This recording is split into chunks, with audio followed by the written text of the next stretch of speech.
Hi hello. ബാനുക്കുട്ടന് വേണ്ടിയിട്ട് എൻ്റെ ചേച്ചി ഒരു നേർച്ച നേർന്നിട്ടുണ്ടായിരുന്നു. ഏറ്റുമാനൂർ സെയിൻറ്റ് ജോസഫ് പള്ളിയിൽ ഒരു ചെറിയൊരു വടി നേർച്ച. അപ്പോൾ അതിന് വേണ്ടിയിട്ട് പോകണമെന്ന് കരുതിയിട്ട് കുറേ നാളായി. പക്ഷേ സാഹചര്യങ്ങൾ കൊണ്ട് പോകാൻ സാധിച്ചില്ല. അങ്ങനെ ഇന്ന് നമ്മളൊന്ന് പോകാമെന്ന് കരുതിയിട്ട് കഴിഞ്ഞ ദിവസം ഞാനും അപ്പയും ബാനുവും കൂടെ പോയി. നമ്മളുടെ ഏറ്റുമാനൂർ പട്ടിത്താനത്താണ് ചേച്ചിയുടെ വീട്. ഈ പള്ളി വരുന്നത് തൊട്ടടുത്ത് തന്നെയാണ് കേട്ടോ. അങ്ങനെ ഞങ്ങൾ പോകാൻ തീരുമാനിച്ചു. 11 മണിയൊക്കെ അടുക്കാറായപ്പോഴാണ് വീട്ടിൽ നിന്ന് തന്നെ ഇറങ്ങിയത് കേട്ടോ. രാവിലെ ഇറങ്ങണമെന്ന് കരുതിയിട്ട് ഒന്നും നടന്നില്ല. എല്ലാവരും ഒരുങ്ങി വന്നപ്പോൾ തന്നെ ആ സമയമായി. അങ്ങനെ പോകുന്ന വഴി തന്നെ രാവിലത്തെ ബ്രേക്ക്ഫാസ്റ്റും കഴിച്ചിട്ടാണ് ഞങ്ങൾ ഇറങ്ങിയത്. ഭാനുക്കുട്ടൻ ഭക്ഷണം കഴിച്ചപ്പോൾ തന്നെ ആളങ്ങ് ചാച്ചി. അവളുടെ ഉറക്കത്തിൻ്റെ ടൈം ആയപ്പോൾ തന്നെ അവളങ്ങ് ഉറങ്ങി. ഇവിടുന്ന് ഏകദേശം അരമണിക്കൂറത്തെ യാത്ര. 32 കിലോമീറ്ററാണ് ചേച്ചിയുടെ വീടും എൻ്റെ വീടുമായിട്ടുള്ള ദൂരം.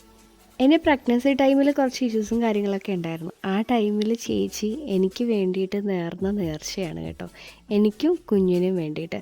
അപ്പോൾ ഇങ്ങനെ വെച്ചുകൊണ്ടിരിക്കേണ്ടെന്ന് കരുതിയപ്പോൾ അതിന് നല്ലൊരു സമയമാണ് ഈ നോയമ്പ്. കഴിഞ്ഞ പ്രാവശ്യം ഞാൻ ഇവിടെ ചെന്നപ്പോൾ വിളിച്ച് പറയാണ്ടാണ് ചെന്നത്. ഈ പ്രാവശ്യം ഞാൻ വിളിച്ച് പറഞ്ഞു സെറ്റ് ചെയ്തിട്ടൊക്കെയാണ് പോകുന്നത്. കാര്യം നേർച്ച വഴിപാട് നടത്തുന്നത് ചേച്ചിയാണല്ലോ, അപ്പോൾ എന്തായാലും ചേച്ചി അവിടെ വേണമല്ലോ. അങ്ങനെ കരുതി ചെന്നപ്പോൾ അമ്മയും മോളും ഒക്കെ ഒരുങ്ങി സെറ്റായിട്ട് അവിടെ തന്നെ ഉണ്ട്. വേറെ എങ്ങും പോയിട്ടില്ല. ഞങ്ങളെയും കാത്ത് കുറേ നേരമായിട്ട് നിൽക്കുവാണ്. അങ്ങനെ ചേച്ചീനെയും കുഞ്ഞിനെയും ഞാൻ അവിടുന്ന് കൂട്ടിയിട്ട് നേരെ ഈ പറഞ്ഞ സെയിൻറ്റ് ജോസഫ് പള്ളിയിൽ പോയി. പള്ളി അടച്ചിട്ടിരിക്കുകയായിരുന്നു, അവിടെ ആരും ഇല്ലായിരുന്നു. അങ്ങനെ നമ്മുടെ ഒരു കപ്പിയേരേട്ടനുണ്ടായിരുന്നു. ചേട്ടനോട് കാര്യങ്ങളൊക്കെ പറഞ്ഞപ്പോഴേ അവർ പള്ളി തുറന്നു തന്നു.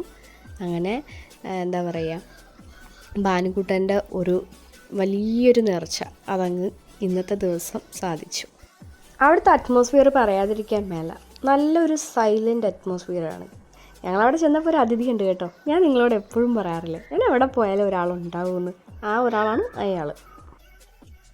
അങ്ങനെ പള്ളിയൊക്കെ തുറന്ന് വന്നിട്ട് അതിൻ്റെ അകത്ത് ചെന്നപ്പോൾ കിട്ടിയൊരു ഫീലിംഗ് ഉണ്ടല്ലോ, ഒരു അപാരമായിരുന്നു. കാര്യം നമ്മൾ മാത്രമല്ലേ ഉള്ളൂ, വേറെ ഒരു സൗണ്ടും ഇല്ല, ഒന്നുമില്ല. അങ്ങനെ പള്ളിയുടെ അകത്ത് ചെന്നു. ഭാനുക്കുട്ടൻ്റെ നേർച്ചയ്ക്ക് വേണ്ടിയിട്ടുള്ള കാര്യങ്ങളെല്ലാം ചേച്ചി ചെയ്തു. അതിനുശേഷം നമ്മളെ വടി അവളുടെ കൈ കൊടുത്തു. ആദ്യം ആളൊന്ന് പേടിച്ചു കേട്ടോ, ഇതെന്തുവാണെന്നൊക്കെ എഴുതിയിട്ട്. പിന്നെ ആളെ എടുത്ത് കാണിച്ചപ്പോൾ ആൾക്ക് ഓക്കെ ആയി. അങ്ങനെ അതും കൊടുത്ത് ഭാനുക്കുട്ടനെ അവിടെ കുറച്ച് നേരം നിർത്തിയിട്ടൊക്കെയാണ് ഞങ്ങൾ ഇങ്ങോട്ട് പോകുന്നത്. എനിക്ക് വേണ്ടിയിട്ടുള്ള വടി പോലും അവളാണ് പിടിച്ചത് കേട്ടോ. ആദ്യം ആൾ പേടിച്ചെങ്കിലും പിന്നീട് ആൾ ഭയങ്കരമായിട്ടും അത് ആൾക്ക് ഇഷ്ടമായി. അങ്ങനെ തിരിച്ച് വെക്കാനായിരുന്നു ഞങ്ങൾ പാടുപെട്ടത്. ഒരു കണക്കിന് ഞങ്ങൾ അവിടെ മേടിച്ച് വെച്ച് കേട്ടോ. അല്ലാതെങ്കിൽ ഞാൻ അത് തിരിച്ച് വീട്ടിൽ കൊണ്ടുവരേണ്ട അവസ്ഥ വന്നേനെ. അങ്ങനെ പിതാവിനോട് പ്രാർത്ഥിച്ച് ഞങ്ങൾ നേരെ ഇനി ചേച്ചിയുടെ വീട്ടിലോട്ടാണ്. ചേച്ചിയുടെ വീടും ഈ പള്ളിയുമായിട്ട് തൊട്ടടുത്ത് തന്നെയാണ്. അപ്പോൾ പിന്നെ വലിയ ദൂരമൊന്നുമില്ല അവരുടെ വീട്ടിലോട്ട് പോകാനായിട്ട്. അങ്ങനെ അവരുടെ വീട്ടിൽ ചെന്ന് കേട്ടോ.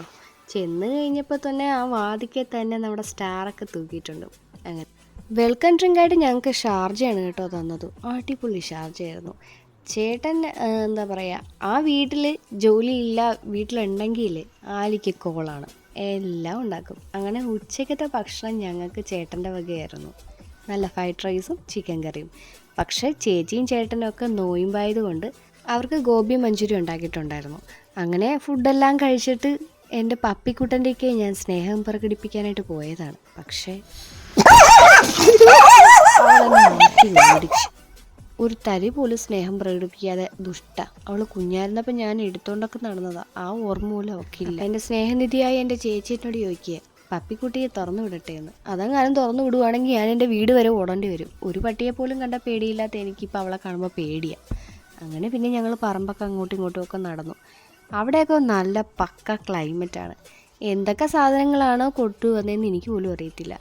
എപ്പോൾ അവിടെ പോയെന്ന് പറഞ്ഞാലും കുറേ വേപ്പില, ഇത് പപ്പായ, പിന്നെന്തുവാ ചക്ക, മാങ്ങ, പിന്നെ മഞ്ഞൾ, എന്തൊക്കെയുണ്ടോ അതെല്ലാം നാട്ടു സാധനങ്ങളൊക്കെ നമുക്ക് കിട്ടും. മിയാക്കുട്ടിയും ഭാനുക്കുട്ടനും ഒക്കെ കളിച്ച് വന്നപ്പോൾ തന്നെ ഒരു പരുവായി. അങ്ങനെ ഭാനുക്കുട്ടനെ നമ്മളുടെ കിണറ്റിൻ്റെ കരയിൽ ഇരുത്തി കുളിപ്പിച്ച്. ആൾക്കതൊരു രസം. അങ്ങനെ കുളിസിനെല്ലാം കഴിഞ്ഞപ്പോൾ നമുക്ക് പഴംപൊരിയും ചായയും റെഡി.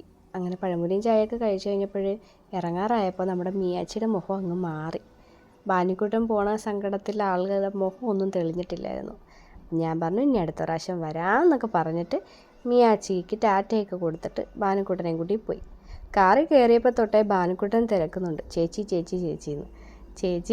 ചേച്ചി ടാറ്റ പോയെന്ന് പറഞ്ഞപ്പോൾ ആളതങ്ങ് വിശ്വസിച്ച്. അങ്ങനെ അപ്പയ്ക്കും അമ്മയ്ക്കും ഉമ്മയൊക്കെ കൊടുത്തു കഴിഞ്ഞ് ഞങ്ങളുടെ നേരെ നമ്മുടെ ചേർത്തലയിലോട്ട് പോവുക.